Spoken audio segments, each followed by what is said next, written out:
फिर गया क्या?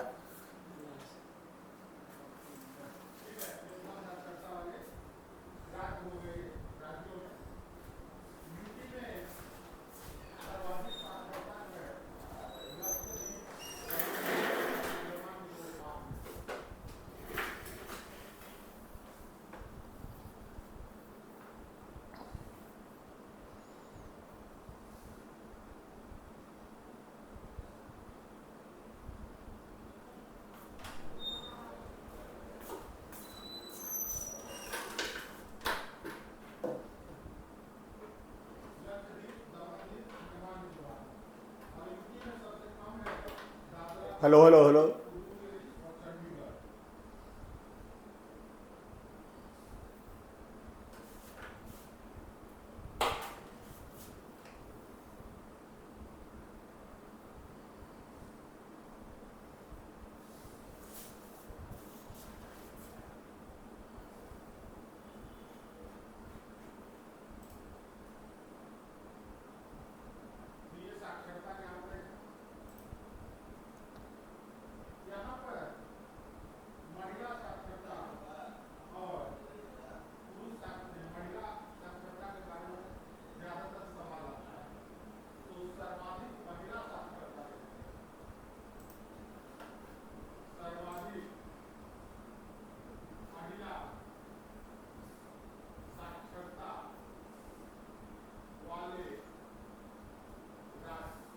आज इस पर भी एक आध गो फोटो खिंचवा लेंगे टी शर्ट पर। क्या ये दाढ़ी तो बढ़ा हुआ है ये।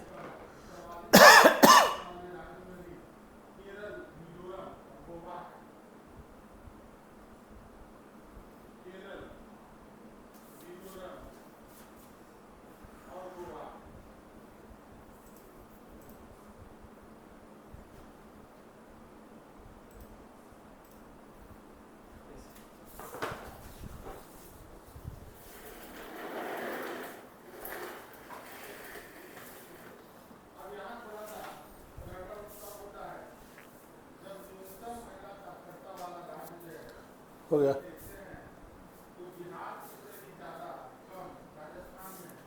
Good morning students. आज हम लोगों का 18वां सेट है, प्रैक्टिस सेट है। आज फिर हम लोग पॉलिटी के 5 क्वेश्चन को डिस्कस करेंगे।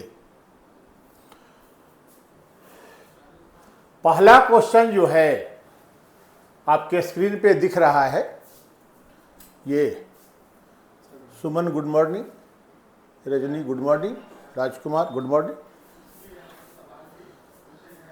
पहला जो क्वेश्चन है, भारतीय राज्य व्यवस्था में निम्नलिखित में से कौन सी अनिवार्य विशेषता जो है यह दर्शाती है कि उसका स्वरूप संघीय है। तो संघीय स्वरूप वाला क्या क्या होता है संघीय व्यवस्था का स्वरूप? विकास गुड मॉर्निंग। संघीय व्यवस्था के 4 प्रमुख लक्षण माने जाते हैं। 2 सरकार होती है, शक्ति का विभाजन होता है,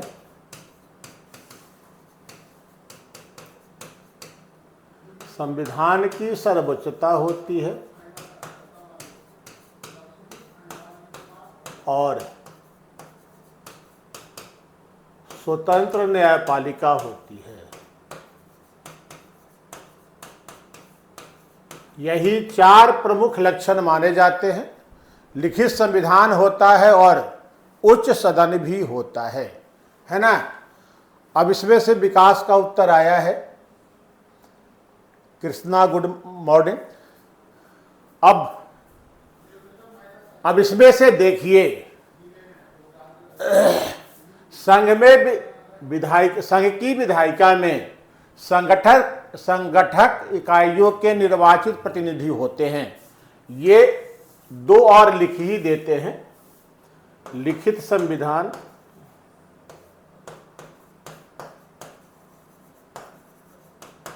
और उच्च सदन का होना। यही 6 मुख्य विशेषता होती है। अब यहां देखते हैं, संघ की विधायिका में संगठक इकाइयों के निर्वाचित प्रतिनिधि होंगे। इस 6 में ये शामिल नहीं है, इसलिए ये नहीं होगा, है ना। केंद्रीय मंत्रिमंडल में क्षेत्रीय पार्टियों के निर्वाचित प्रतिनिधि भी हो सकते हैं। जब एक दलीय सरकार होती है तो होता भी नहीं है, लेकिन भारत तो संघ रहता ही है नहीं, इसलिए ये विकल्प भी गलत हो जाता है। मूल अधिकार न्यायालय में वाद्य योग्य है, न्यायालय द्वारा परिवर्तनीय हैं, ये इस 6 में शामिल नहीं है। तो शामिल क्या है? न्यायपालिका की स्वतंत्रता सुरक्षित रहती है या है ना। 2 सरकारें, उनके बीच शक्ति का विभाजन, संविधान की सर्वोच्चता, स्वतंत्र न्यायपालिका,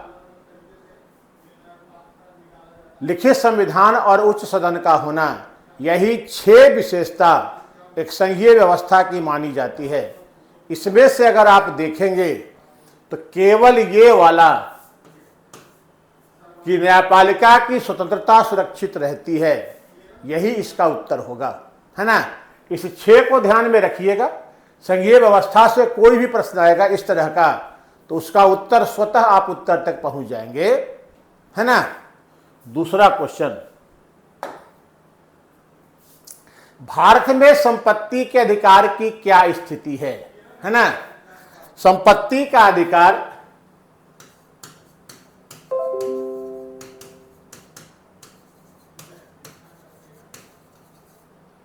अनुच्छेद 300 को, है ना, कानूनी या विधिक अधिकार है, सभी के लिए है, यानी नागरिक और विदेशी सभी के लिए है। अब देख लेते हैं विकल्प को। यह विधिक अधिकार है जो केवल नागरिकों को प्राप्त है। यहां केवल नागरिक शब्द करके इस विकल्प को गलत कर दिया गया है। केवल नागरिक को प्राप्त नहीं है। यह विधिक अधिकार है जो किसी भी व्यक्ति को प्राप्त है ना। विधिक अधिकार है और किसी भी व्यक्ति को प्राप्त है, यानी सभी के लिए है, नागरिक और विदेशी। तभी तो निवेश हो रहा है, सभी को प्राप्त है। अगर कानूनी अधिकार संपत्ति पर विदेशियों को न दिया जाए तो विदेशी आपके यहां निवेश करने क्यों आएंगे? निवेश धड़ल्ले से FDI आ रहा है तो स्वाभाविक है उस पर उनका कानूनी अधिकार होता है। जो निवेश करते हैं, यहाँ पर एसेट बनाते हैं, उस पर उनका कानूनी अधिकार हैं, इसीलिए वो निवेश करने के लिए भारत चले आते हैं। तो यही उत्तर सही होगा। यह मूल अधिकार है जो केवल नागरिकों को प्राप्त है, तो मूल अधिकार तो है ही नहीं, ये तो ऐसे ही खत्म हो जाता है। ये खत्म है। यह न तो मूल अधिकार है, यहां तक तो सही है, न ही विधिक अधिकार है, यह गलत हो जाता है। तो इसका उत्तर होगा यह कानूनी अधिकार है, वैधानिक अधिकार है। सब लोगों ने उत्तर दिया है, उत्तर सही है। अभिषेक, गुड मॉर्निंग, खुश रहिए, है ना। अब तीसरा क्वेश्चन, संविधान में कुछ संशोधन संसद के विशेष बहुमत के साथ साथ कम से कम आधे राज्यों के विधानमंडल के समर्थन से किया जाता है। निम्नलिखित में से किस संशोधन के लिए छूट गया है? राज्य विधानमंडल के समर्थन की आवश्यकता नहीं होती है ना। तो इसको देख लेते हैं। सुमन, निम्नलिखित में से जैसे 3 प्रकार के संविधान संशोधन की व्यवस्था संविधान करता है।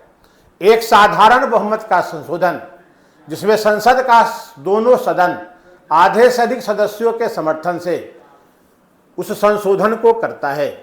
दूसरा, विशेष बहुमत का संशोधन, जिसमें संसद का दोनों सदन अपने 2/3 बहुमत से उस संशोधन को या संशोधन विधेयक को पारित करता है। तीसरे प्रकार का संशोधन वो होता है जिसमें संसद के दोनों सदनों के विशेष बहुमत के साथ साथ कम से कम आधे राज्यों के विधानमंडल के समर्थन की आवश्यकता पड़ती है ना। तो ये तीसरे प्रकार का जो संशोधन है, जैसे इसमें आता है राष्ट्रपति का निर्वाचन।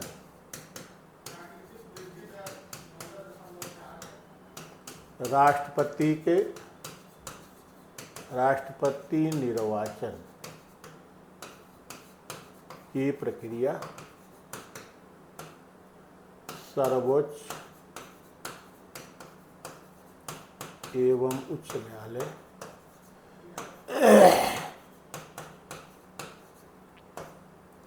अनुसूची 7 का कोई विषय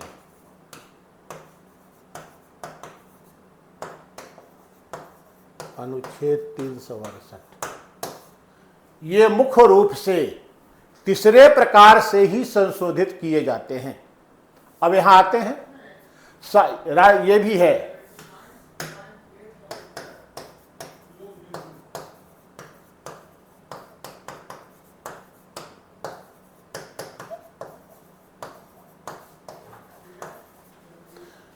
तो संसद में राज्यों का प्रतिनिधित्व से संबंधित संशोधन, ये तीसरे प्रकार का ही संशोधन है ना।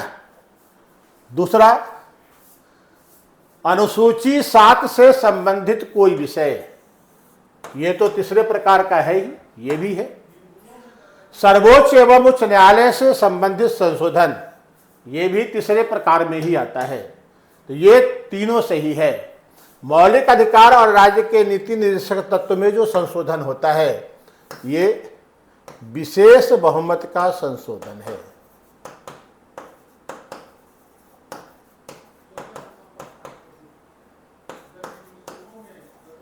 और इसके लिए आधे राज्यों के विधानमंडल से समर्थन लेने की कोई आवश्यकता नहीं होती है। तो ये विशेष बहुमत से ही कि संसद को ही करने का अधिकार है, इसमें राज्य विधानमंडल की सहमति की आवश्यकता नहीं होती है। यहाँ एक बार आप भी जान लीजिए कि ये जो राज्य विधानमंडल का समर्थन चाहिए, ये समर्थन साधारण बहुमत से लिया जाता है ना। राज्य विधान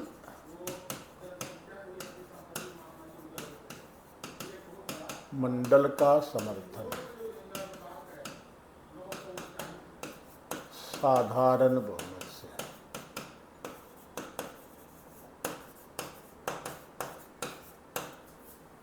साधारण बहुमत से लिया जाता है। तो इसका उत्तर हो जाएगा सी। मौलिक अधिकार और नीति निर्देशक तत्व में संशोधन विशेष बहुमत से संसद करती है, इसमें राज्य विधानमंडल के समर्थन की आवश्यकता नहीं होती है। चौथा क्वेश्चन है, अभी हाल में आपने पढ़ा होगा कि केरल का नाम बदलने का प्रस्ताव वहां की विधानसभा ने पारित करके भेजा था, संसद ने उसे वापस कर दिया है, शायद दोबारा भी भेजा जाना है या भेज दिया गया है। तो किसी राज्य के नाम में परिवर्तन करने का अधिकार किसे होगा? यहां पर है, लिखा हुआ है, यही है, भारतीय संघ के किसी राज्य के नाम में परिवर्तन करने का प्रावधान निम्नलिखित में से कौन सा है ना। राज्य विधानमंडल की अनुशंसा पर संसद द्वारा, इसमें राज्य विधानमंडल की आवश्यकता क्या होगा भाई? ए वाला ही विकास।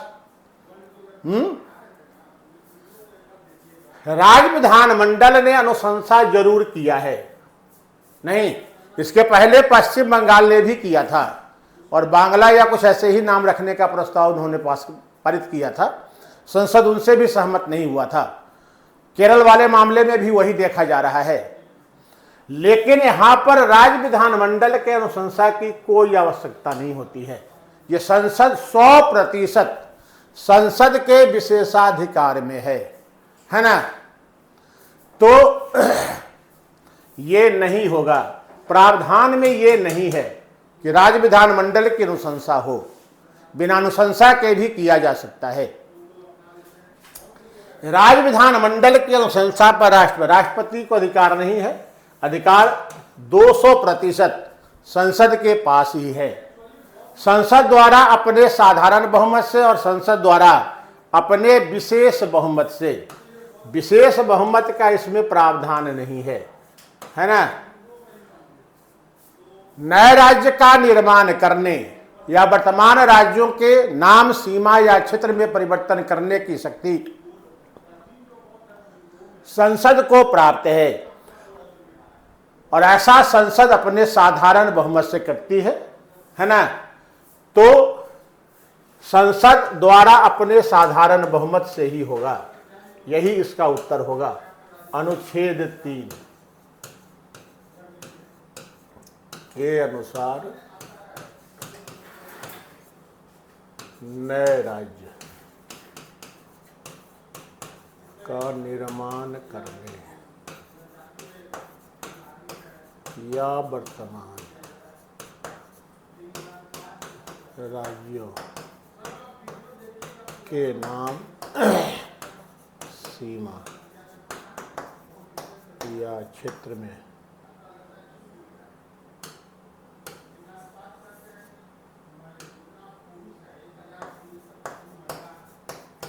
में परिवर्तन करने की शक्ति संसद को प्राप्त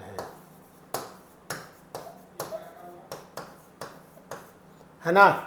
तो संसद अपने साधारण बहुमत से करेगी, ठीक है। विशेष बहुमत के इसके लिए हालांकि संविधान संशोधन ही माना गया है, पहले प्रकार का है, लेकिन साधारण बहुमत से ही होगा। विशेष बहुमत के यहां कोई आवश्यकता नहीं होती है, ठीक है ना। चौथा, पांचवा, राज्यपाल के वेतन भत्ता निर्धारित करने की शक्ति किसे प्राप्त है? कौन तय करेगा, है ना। राज्यपाल का वेतन भत्ता और पेंशन तय करने का अधिकार किसे है? विधि द्वारा राज्य का विधान। इसका आंसर ये होगा, संसद तय करती है विधि के द्वारा। विधि बनाकर संसद के द्वारा किया जाता है।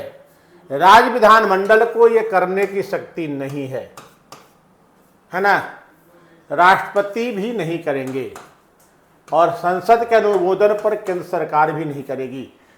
विधि द्वारा संसद को करना है, यही होगा। ये अनुसूची 2 का पद है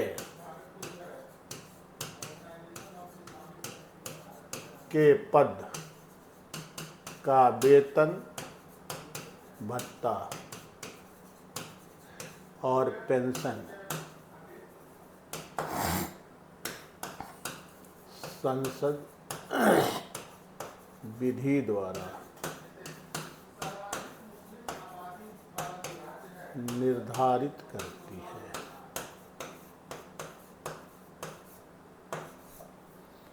है ना। यह संसद के द्वारा ही किया जाता है।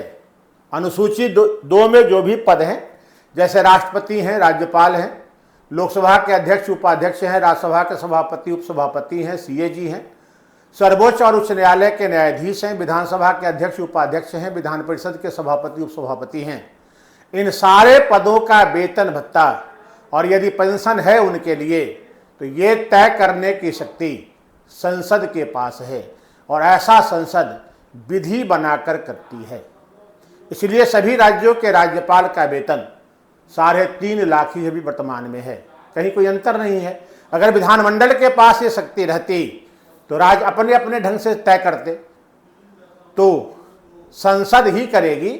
पूरे देश में एक ही होता है, अलग अलग नहीं है, ठीक है ना। अब थोड़ा सा एक बार रिवाइज कर लेते हैं।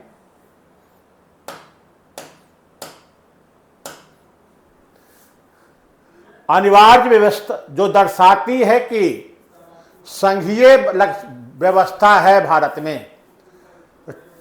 संघीय व्यवस्था के 6 लक्षण: 2 सरकारें, शक्ति का विभाजन, संविधान की सर्वोच्चता, न्यायालय की स्वतंत्रता, लिखित संविधान और उच्च सदन का होना। इसमें से अगर देखिए तो केवल यही है जो संघीय व्यवस्था का लक्षण है ना। स्वतंत्र न्यायपालिका यानी न्यायपालिका की स्वतंत्रता सुरक्षित है, यह संघीय लक्षण है भारतीय संघ का। दूसरा, संपत्ति का अधिकार भारत में कानूनी अधिकार है और यह सभी को प्राप्त होता है ना, चाहे वो नागरिक हो या फिर गैर नागरिक हो या विदेशी हो, सभी के लिए ये समान रूप से प्राप्त होता है, सभी को ये अधिकार प्राप्त है। इसलिए सभी को, विधिक तो है ही, कानूनी तो है ही, लीगल तो है ही, साथ में सबके लिए है।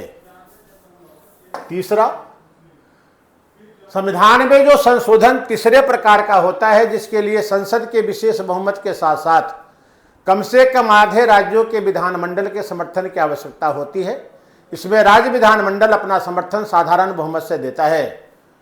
तो संसद में राज्यों के प्रतिनिधित्व से संबंधित संशोधन तीसरे प्रकार का ही, अनुसूची 7 से संबंधित विषय में संशोधन तीसरे प्रकार का ही है, तथा सर्वोच्च एवं उच्च न्यायालय से संबंधित संशोधन तीसरे प्रकार का ही होता है। गुड मॉर्निंग रहमान, है ना। नहीं कौन है? फंडामेंटल राइट और डीपीएसपी में संशोधन संसद विशेष बहुमत से करती है, जिसमें कुल सदस्य संख्या का आधा से अधिक हो तथा उपस्थित एवं मतदान में हिस्सा लेने वाले सदस्यों के 2/3 का समर्थन प्राप्त होता है, उसी को विशेष बहुमत कहा जाता है ना। Good morning Amit. और चौथा क्वेश्चन है, भारतीय संघ में किसी राज्य के नाम परिवर्तन का अधिकार संसद को है, केवल संसद को है। अनुसूची 3 के अनुसार केवल संसद को है, अनुसूची 3 नहीं, अनुच्छेद 3 के अनुसार केवल संसद को है, संसद ही ऐसा कर सकती है। तो संसद साधारण बहुमत से करेगी, राज्य विधानमंडल की अनुशंसा की कोई आवश्यकता नहीं है। हालांकि केरल ने भेजा है, इसके पहले पश्चिम बंगाल ने भी भेजा था, लेकिन इनके अनुशंसा की कोई आवश्यकता नहीं है। संसद साधारण बहुमत से नाम परिवर्तन कर सकती है ना। विशेष बहुमत की आवश्यकता यहाँ नहीं होती है। और पांचवा, राज्यपाल का वेतन भत्ता पेंशन है नहीं, ये तय करने का अधिकार संसद को होता है, संसद विधि द्वारा करेगी। इसमें संसद, चूंकि राज्यपाल भी अनुसूची 2 के विषय में पदों में शामिल हैं और अनुसूची 2 के पदों में शामिल, अनुसूची 2 में जो भी पद शामिल हैं उनके वेतन भत्ता और पेंशन का निर्धारण करने की शक्ति संसद को ही प्राप्त है, तो संसद करेगा। ये 5 हैं, हम लोगों ने देख लिया, इस पर चर्चा हो रही है। बैच शुरू हो गया है 14 तारीख से, 14 सितंबर से। 500 रुपया फीस है, 499 रुपया फीस है। अगर चाहते हैं इसका लाइन लेना, पढ़ना चाहते हैं ऑनलाइन, तो मोबाइल वाले इस साइट पर और कंप्यूटर लैपटॉप वाले इस साइट पर आकर इस पैकेज को खरीद सकते हैं और 7:30 बजे शाम से लेकर 9 बजे रात तक क्लास कर सकते हैं। तो आज तक के लिए इतना ही है, धन्यवाद।